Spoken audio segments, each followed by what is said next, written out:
ابو علی شرف الدین اپنی زبان میں قلندر کی شان کیسے بیان کر رہے ہیں۔ ابو علی شرف الدین نے جب قلندر کی بارگاہ کو دیکھا تو کیا نظارہ دیکھا، اسے لفظوں میں وہ بیان کر رہے ہیں۔ فرماتے عجب دیدم بدرگاہ قلندر، عجب دیدم بدرگاہ قلندر،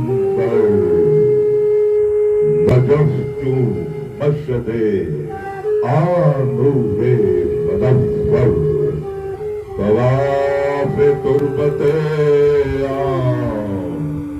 شاہ سرور، ثواب غازیاں راہ اکبر، اٹھو ہندو پیو جام قلندر، طلوع شہر ہے شام قلندر۔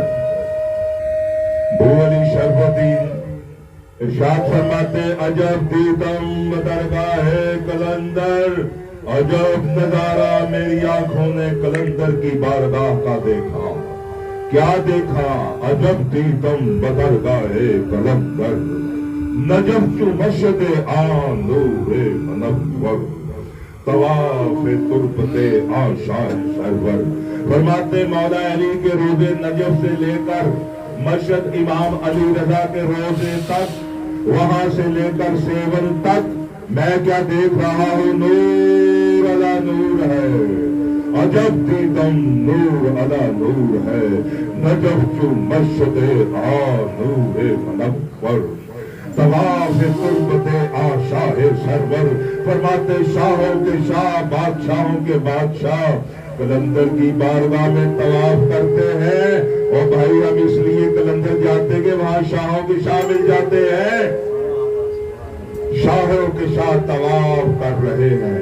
فرماتے طواف تربت شاہ سرور، ثواب غازیاں راہ حج اکبر، غازیوں کا نہیں، ثواب غازیاں۔ پتہ نہیں لاکھوں کائنات میں جتنے غازی ہیں، قلندر کی درگاہ میں جانے سے ابو علی کہہ رہا ہے بھائی جو نہ شیعہ ہے نہ سنی ہے، ایک درویش فقیر ہے جو علی کا عاشق قلندر کا فرما رہا ہے کہ عجب دیدم بدرگاہ قلندر، نجفت مشہد نور منور، طواف تربت شاہ سرور، ثواب غازیاں راہ حج اکبر، راہ حج اکبر۔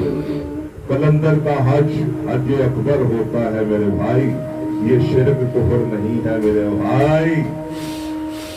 قرآن کہتا ہے فَذِكْرَنِي ذِكْرِكُمْ، تم میرا ذکر کرو اور میں تمہارا ذکر کروں گا۔